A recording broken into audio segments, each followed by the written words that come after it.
Bonsoir, bonsoir toutes mes amies. I love you. C'est moi, votre sœur, mes bien-aimés. J'espère que tout le monde va bien. Bon, c'est pour ça que je suis venue qu'on parle un peu, comme je dis souvent, on cause. On cause entre nous, les Africains, entre nous, les francophones, entre nous. C'est vraiment important qu'on cause. Parce qu'il se passe beaucoup de choses entre nous, on devait les dénoncer ou on devait nous réfléchir tous ensemble. Donc aujourd'hui, je vais tituler cet terme ressort d'immigration africaine. Pourquoi ressort d'immigration africaine? Mes amis, ça fait longtemps, tu es où, tu vis dans ton pays? Parce que quand on parle d'immigration, beaucoup de gens pensent que l'immigration, c'est seulement quand tu vas dans un autre pays. Non. L'immigration, c'est quelque chose, ça signifie peut-être tu as changé les quartiers, tu as changé les villes. L'immigration signifie beaucoup de choses. Alors, nous ne devons pas rester là pour voir si les choses, l'immigration, c'est seulement voyager, aller très loin. L'immigration, c'est ce que je veux vous dire. L'immigration, c'est déplacer. Si tu changes les quartiers, tu immigres dans cette nouvelle quartier que tu habites. Si tu changes le pays, si tu changes des zones, si tu changes les villes aussi.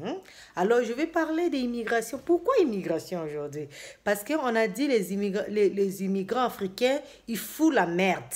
Ils foutent la merde, ils viennent, soi-disant, ils viennent se chercher, mais ils se mettent. Ils font des bêtises, ils font n'importe quelle chose pour avoir de l'argent. Ils ne veulent pas travailler, ils ne veulent pas chercher la vie comme Dieu le veut.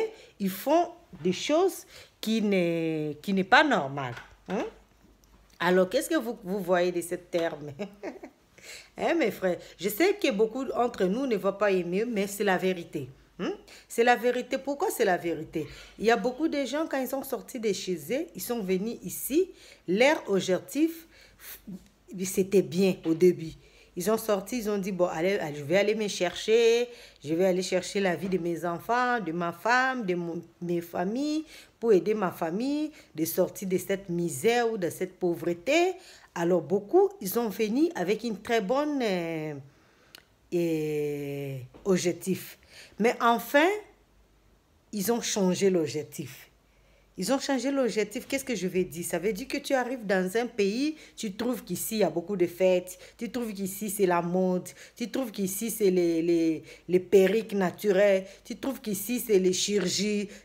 Donc, tu changes ton objectif. Tu te mets dans le bêtise. Tu te mets dans n'importe quelle chose. Alors, mes frères et sœurs, quand quelqu'un sort de chez lui, de sa maison, de son quartier, n'importe quel endroit que la personne vienne, quand il sort de là, il décide d'aller se chercher. Cette personne, premièrement, il devait avoir un objectif. Et cet objectif, il ne va pas changer ça pour rien du monde. Ce qui se passe, comme les Espagnols disent, passe lo que pasa. Pasa lo que pasa. Ça veut dire que n'importe quelle circonstance ne peut pas changer ton objectif. Tu viens dans un pays, c'est dur, tu vas chercher des papiers, tu vas chercher une maison, tu vas chercher comment commencer la vie. Oui, au début, tout est difficile, mais une fois que tu es stable, tu dois d'abord t'accorder de ton objectif. Pourquoi je suis ici? Qu'est-ce que je fais ici? Après ici, où j'irai? Alors, j'ouvre les grandes parenthèses. Les problèmes d'immigration africaine, ils ont dit que l'immigration africaine a échoué. Et moi, je suis d'accord avec ce que les gens ont dit. Parce que si notre immigration n'avait pas échoué, chacun de nous calcule combien de cas, nous devons calculer combien de temps nous sommes quelque part, nous vivons là-bas, qu'est-ce que nous faisons, est-ce que nous travaillons, nous avons du travail ou nous avons quelque chose. Qu'est-ce qui aboutit depuis que tu es là? Tu as changé de quartier, tu t'es marié, tu es parti dans l'immigration, tu es parti dans un pays très loin, loin de chez toi. Qu'est-ce que tu as? Qu'est-ce que tu as dans la poche? Qu'est-ce que tu as? Parce que quelque chose, on devait ouvrir une petite parenthèse, quelque chose qui peut nous rappeler aussi ce qui se passe en Afrique du Sud.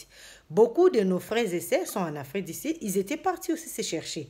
Mais aujourd'hui, leur ressort est mauvais. Pourquoi? Parce que beaucoup qui s'étaient mis qui avaient oublié leur objectif, aujourd'hui, ils ont des problèmes. Ils ont des problèmes sérieux parce qu'on ne veut plus qu'ils restent là-bas. Maintenant, ils devaient rentrer chez eux. Et pour rentrer chez eux, ils ont besoin d'argent pour rentrer chez eux, pour commencer une nouvelle vie. Mais ceux qui étaient rentrés dans l'habillement, dans les perruques, dans le truc, hein? Parce qu'il y a des gens qui disent que quand moi je vais partir dans un pays étranger, je vais faire beaucoup des enfants. Ah, mes frères, je ne suis pas d'accord avec vous.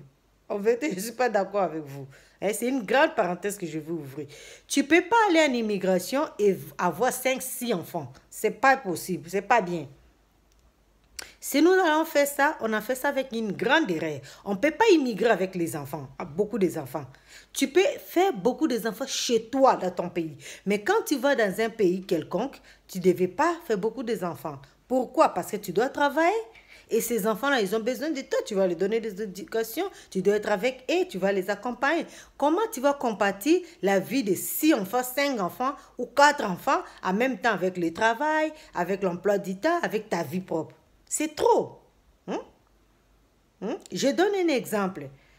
Il y a des gens qui disent que, écoute, par exemple, dans le pays qui a des sociales, ils disent que oui, quand tu as 3, 4 enfants, tu auras la facilité d'avoir le social. Eh, mon frère, oui, tu vas avoir le social. Mais je vais te dire une chose. L'enfant est plus que le social. Parce que quelqu'un qui n'a pas d'enfant, qui travaille dur, qui est bien, il peut s'assortir facilement que toi qui as beaucoup d'enfants, social te donne. Tu comprends? Parce que ces personnes-là, quand ils dorment, il n'y a pas quelqu'un qui va les réveiller ou il n'y a pas un appel qui va dire que ton enfant est malade ou quelque chose qui va dire que chercher où va mettre l'enfant parce que tu as rendez-vous au médecin ou parce que tu veux aller travailler. Non. Cette personne se réveille avec beaucoup d'énergie. Il se réveille, il va travailler avec beaucoup d'efforts et il travaille plus d'heures, il gagne plus d'argent, plus que toi. Si les sociétés te donnent, selon nous, entre parenthèses, oui, on ne refuse pas, mais cette éducation que tu vas donner à cet enfant, l'habillement, l'école, le livre, les devoirs, vous ne voyez pas que c'est trop? Vous ne voyez pas que c'est trop? Je ne sais pas, mais moi, à mon opinion, je ne trouve pas ça bien. Pardonnez-moi, je ne trouve pas ça bien. Le problème des enfants, je ne trouve pas ça bien. Parce que beaucoup de gens m'ont appelé, ils m'ont dit, ah, moi j'ai beaucoup d'enfants. Comme j'étais mariée, mon mari, on s'est attendu que moi, on va avoir beaucoup d'enfants. Maintenant, mon mari ne m'aide pas. Maintenant, c'est moi qui s'en charge des enfants et la maison. Tous les jours, on a des problèmes avec mon mari. Qu'est-ce que je vais faire? Ici, on est des étrangers. Qu'est-ce que je vais faire? Oui, mes frères, mes sœurs, avoir des enfants, c'est bon. Mais tu peux avoir 1, 2, plus 3, c'est tout. Tu es venu pour se chercher, tu n'es pas chez toi. Mais si quelque chose t'arrive, comme maintenant ça se passe en Afrique d'ici, comment tu vas faire avec tes enfants? Comment tu vas faire? C'est difficile. Maintenant, les enfants sont des victimes. Chercher, c'est très bon. Mais les problèmes d'immigration, d'abord, c'est l'objectif. Je vais ouvrir une petite parenthèse. J'étais dans un pays maghrébien comme Maroc. Au Maroc, quand ça arrive à partir de mai, juin, juillet, jusqu'à septembre, toute l'immigration toutes les diasporas du Maroc revient au Maroc. Mais quand il revient au Maroc, c'est pas comme chez nous en Afrique noire.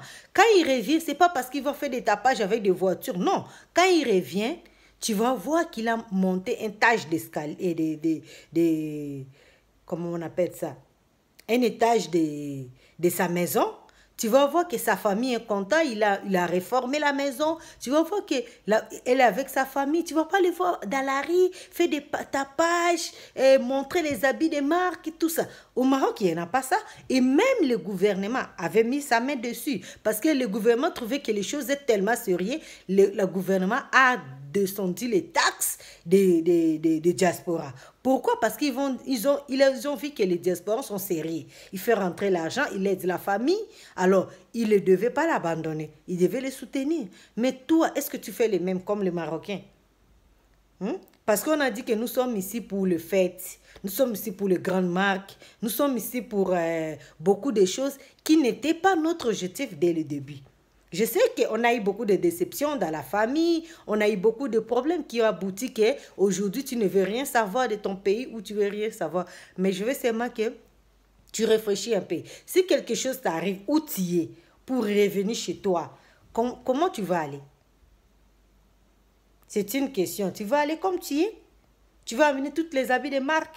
Tu vas amener 10 enfants que tu as eu ici avec 5 mains? Ou tu vas amener tous 7 enfants, 5 enfants que tu as eu avec 4 pères? Je ne sais pas.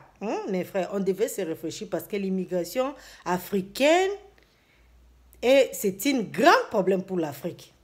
Nous facilitons pas l'Afrique, s'il vous plaît. Je vous aime beaucoup. Je suis votre sœur. Je mérite seulement. J'amène le sujet et on réfléchit ensemble. C'est juste pour révéler les consciences de tout ce qui se passe dans la vie. Vous voyez que la vie n'est pas facile. La vie, on fait que monter des choses. Les choses fait que changer. Mais ton objectif, tu ne peux pas les changer. S'il vous plaît. Pasa lo que pasa, comme on dit les Espagnols. Passe lo que passe et ce qui passe, tu dois te rendre compte que tu avais un objectif, tu étais venu là pour se chercher.